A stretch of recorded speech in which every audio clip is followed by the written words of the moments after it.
Hey, Binley Mega Chippy, what's up? It's the Culture Detective here investigating your favorite movies, and today I'm going to be doing a review, as quick as possible review of Videodrome, 1983, written and directed by David Cronenberg.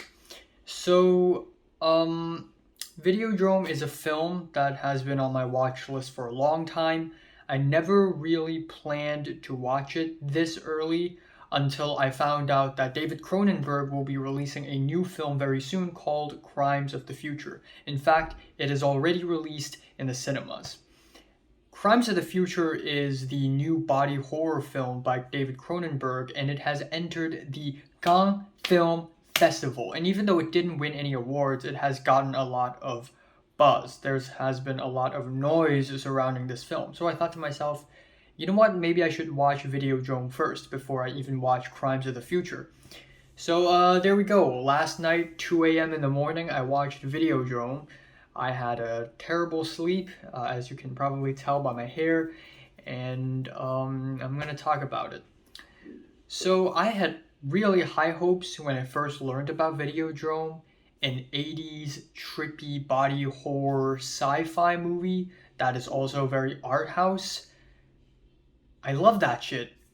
But after reading some reviews on it, I realized maybe Videodrome is not my kind of movie because it's actually quite polarizing. While a lot of hardcore art house cinema fans love Videodrome, there are also a lot of other people who find Videodrome too confusing or just too grotesque and surreal. So going into Videodrome, I had no idea what to expect. I know it's going to be confusing, I know it's going to be artsy, I know it's going to be gross as hell, and I know it's going to be very surreal, and that's pretty much my mindset when I went into this film.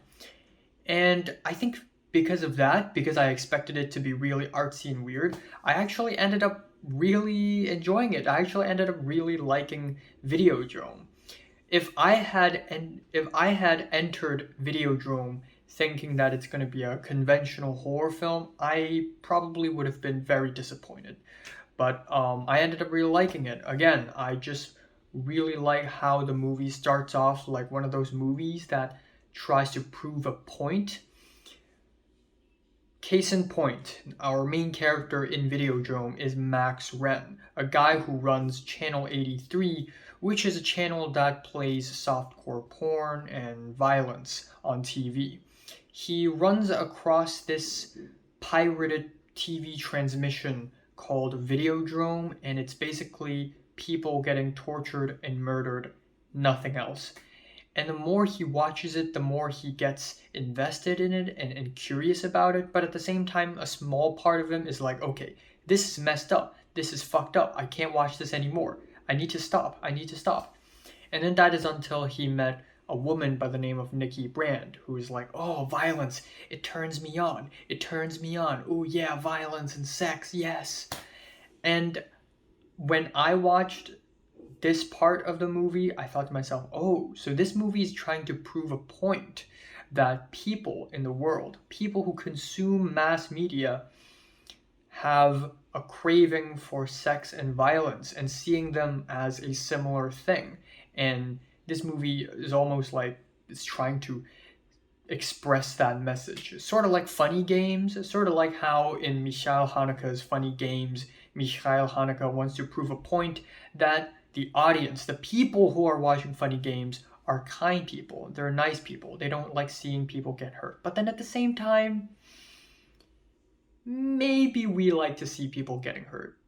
And that's what Funny Games is trying to prove. And I thought, oh my god, Videodromes is kind of like that. Maybe.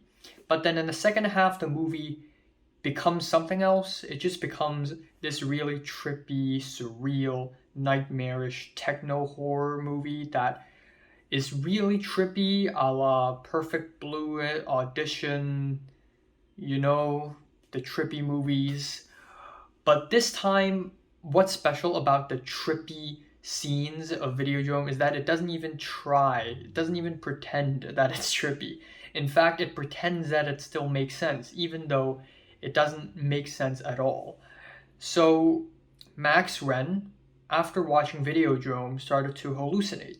his body started to change, his mind started to change, and he's starting to see all these weird things happening, people becoming other people, dream sequences, yada yada. Except even though these dream sequences have ended, weird things still continue to happen, and we are left with either, okay, these things happening, they're not real. They're all hallucinations. They're not real. Come on. Or maybe they're real. And the movie basically treats that everything that happened is real, especially at the end. It tries to make sense, but if you think about it, it doesn't make any sense at all, especially with death to Videodrome, long live the new flesh. I mean, doesn't Videodrome induce the new flesh? If Videodrome induces the new flesh, then death to Videodrome, long live the new flesh contradicts each other. It just doesn't make any sense. But it's whatever. It's art house, it's surreal, and it's just one of those movies that's just up for interpretation. Kind of like Burning, where you watch it and you're like, what the fuck? I don't understand anything. And you just need to interpret the film yourself. And what I also really love about this film is the style. It's very 80s. The TV, the TV static, the music, the just the style, really, the locations, everything just feels super 80s, and the concept of technology and cassette tapes and the grossness of it is just so 80s. And David Cronenberg always finds something interesting to show on the screen, whether it be the hallucinations, the Max Wren's abdomen opening up and people inserting a cassette tape into it, a TV that's like it's alive and it's like bulking with veins, and and him whipping the TV, the hallucination recorder, which has these pulsating lights, and it just looks like a lantern, and it's so weird, and Brian Oblivion in his office, which has all these weird art stuff. It's just, there are always something visually strange and interesting to chew on in every single scene. And it's awesome because there are also a few moments when I watch this movie where I'm like, oh my god, I'm writing a script, or I have written a script where I want it to be about something, but I just cannot ever make it seem interesting. But I feel like David Cronenberg is able to achieve that because he's trying to say something kind of deep and very cerebral in a way, but he's still able to visually stimulate the audience first before saying anything profound to a certain degree, I guess. So yeah, I just don't know what to say about this film. It's so wacky. It's so nonsensical. It's so ominous as well about the future. It's so apprehensive. And I like it. I like it. Strong 9 out of 10 to Videodrome. Long live the new flesh. So, have you watched Videodrome? From 1 to 10, you rate it, like it, and subscribe if you want more, and thanks for watching.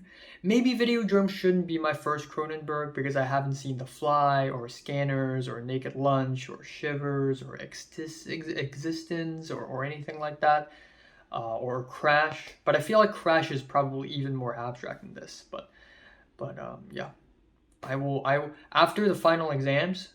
So on today and tomorrow, I will not be watching anything, not any movies or TV shows or animes. I will focus on studying. That's all I will be doing. Today and tomorrow, I will only study. And after my final exams are over, I'm going to go to the cinemas and watch Top Gun Maverick and Crimes of the Future. You have my word.